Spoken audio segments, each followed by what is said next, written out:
Once upon a time, on the north shore of Long Island, some 30 miles from New York, there lived a small girl on a large estate. And so begins Sabrina, the story of a chauffeur's daughter, hopelessly in love with the dashing son of the wealthy family they serve, who is sent away to Paris, only to return with a newfound radiance that transforms the lives of all those around her. Taxi, miss. Cheapest rates in Glen Cove. Well, hello, how are you? Well, I'm fine. How are you? And I might add, who are you? Who am I? Am I supposed to know? Come to think of it, no, you're not supposed to know.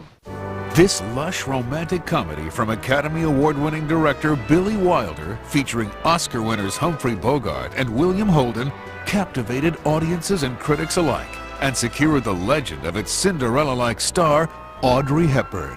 Sabrina came along, and we here at Paramount, we were so excited. My gosh, we had Humphrey Bogart, Audrey Hepburn, William Holden, and Billy Wilder in the same package. And I've never seen Audrey Hepburn more excited than she read the script on Sabrina, because she just knew that this picture was so important in her career. Sabrina was only Hepburn's second Hollywood film.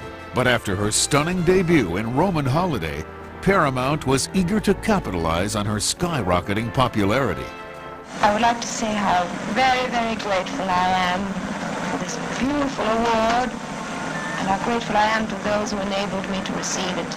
Sabrina actually began its screen life as a play called Sabrina Fair. But while the production was being mounted for the stage, Paramount realized that this was the perfect vehicle for their newfound star and quickly secured the rights.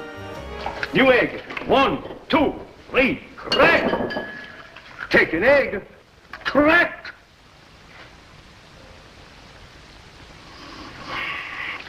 The wrist. Like a whip. You watch. 1, 2, 3. Correct. To direct this motion picture, Paramount assigned Billy Wilder, who had earned much-deserved acclaim in Hollywood with such feature films as Stalag 17 and Sunset Boulevard. Billy Wilder had that great ability to include in every scene drama, humor. He knew how to put that film right. Although it had been a number of years since Wilder directed a comedy, Sabrina touched off a streak of comedic successes for him. In fact, in Sabrina, Wilder sets up what would become his next film project when he has Linus Larrabee outline his upcoming Broadway date with Sabrina by telling his secretary, I want 2 tickets to the 7-Year Itch.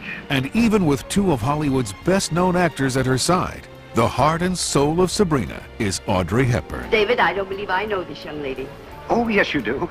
Good evening, Mrs. Larrabee. Mother, this is Miss Fairchild. Sabrina? Yes, of course.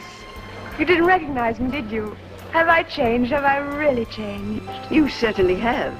Audrey Hepburn was a very unique person, and certainly one of the most darling ladies I ever knew on this lot. Her charming and elf-like grace was a quality that made the role of Sabrina a perfect fit, both in her mind and in the eye of director Billy Wilder. Oh, Sabrina, Sabrina, where have you been all my life? Right over the garage. Right over my car. Right up in that tree. What a fool I was. What a crush I had on you. First cast opposite Hepburn was William Holden as roguish David Larrabee, fresh off the set of his Academy Award-winning performance in Stalag 17. Bill loved playing this playboy part because he had fun with it. Cary Grant was brought in next as Linus, David's stuffed shirt older brother. But Grant suddenly dropped out just 1 week before filming was to begin, and Wilder, in need of a strong leading man older than Holden, approached screen legend Humphrey Bogart. Bogey, who had been always playing the tough, rough gangster sort of roles, was equally excited about doing Sabrina because here he was playing a part of a stuffy, business-oriented man. All he thought about was his business affairs and what was happening, and then he had this younger brother, William Holden, who was a playboy. Morning, Linus. Where are you off to? The office, what do you think? The office? On Sunday? Today is Wednesday. Wednesday? I'd go out to Warner's sometime to visit my friend Jimmy Cagney, and if Bogey was working, I'd go over and watch him because he just made it look so easy.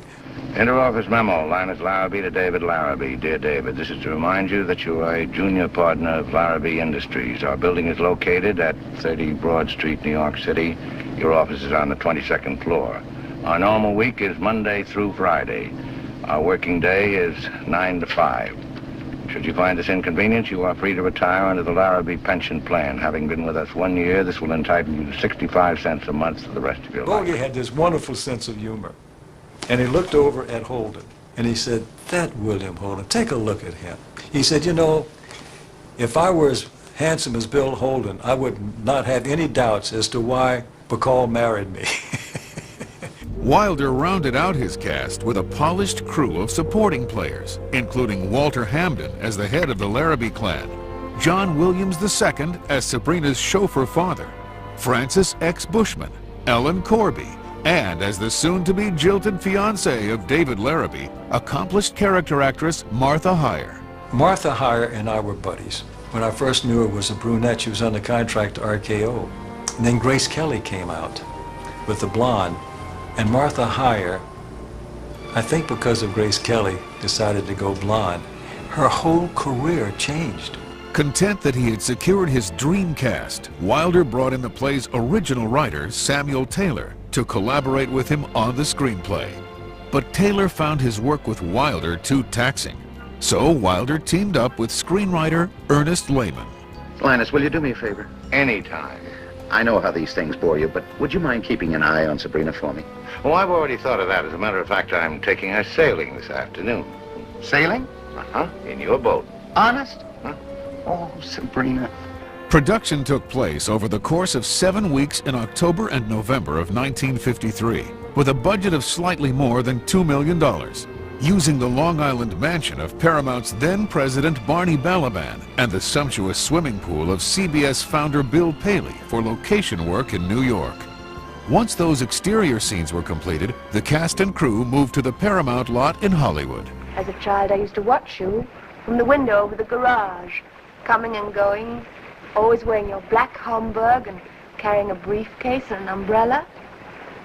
I thought you could never belong to anyone. Getting the script together was a monumental task for Wilder and Lehman. Filming had already begun, and yet the script was still being written. Billy Wilder, as much as anybody I know, said, "I don't write, I rewrite." Often, as shots were being set up, Wilder and Lehman could be found in their office working on the story. It's been written that one day Wilder had asked Hepburn to feign an illness on the set so he would have enough time to complete writing the scene that was about to be filmed. Audrey told me a funny story once. She said, "I had to play sick the other day," and I said, "You had to play sick? What was that?" She said, "Well, Billy needed some more time to work on this script." It was shortly after the completion of Sabrina that Hepburn found real romance. Prior to Sabrina's production, Gregory Peck introduced Audrey to his good friend, actor and producer Mel Ferrer. During the filming of Sabrina, Mel offered Audrey the lead in his new stage hit Ondine, which she accepted. Once the play's run had concluded, and Audrey had won the Tony Award for her role, she and Ferrer married. Hello, I am Audrey Hepburn. Ondine is a very beautiful love story in which Mel Ferrer and I appear together. Mel plays the knight errant, and I play a water sprite. It's a very gay part. Audrey knew that the true arc of her character hinged upon her dazzling transformation from waifish to wonderful. And while famed Paramount costume designer Edith Head created the simple and lovely clothes for Audrey prior to her Paris stay, Hepburn asked a rising young designer named Hubert Givenchy to consider making her post-Paris outfits.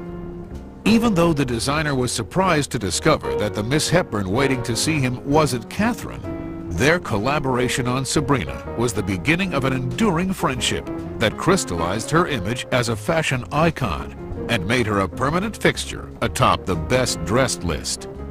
One of the things I remember about Sabrina and Edith Head was the outfit that Audrey Hepburn wore when she was up in the tree looking down at all of the party scenes.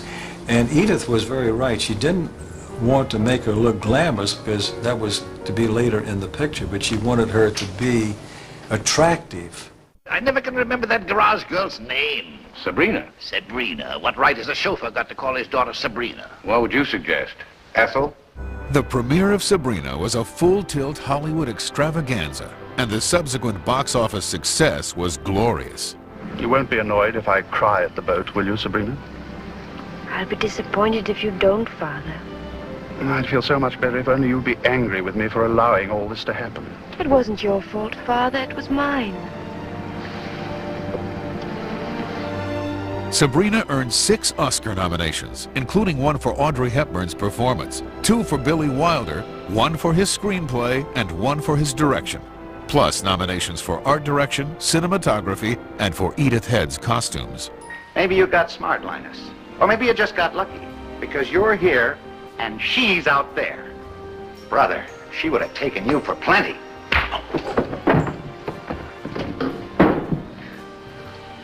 I was just helping you make up your mind. You are in love with her. And so our Cinderella story is complete, with a charming waif-like heroine blossoming into a regal young beauty and a cinematic legend that continues to shine.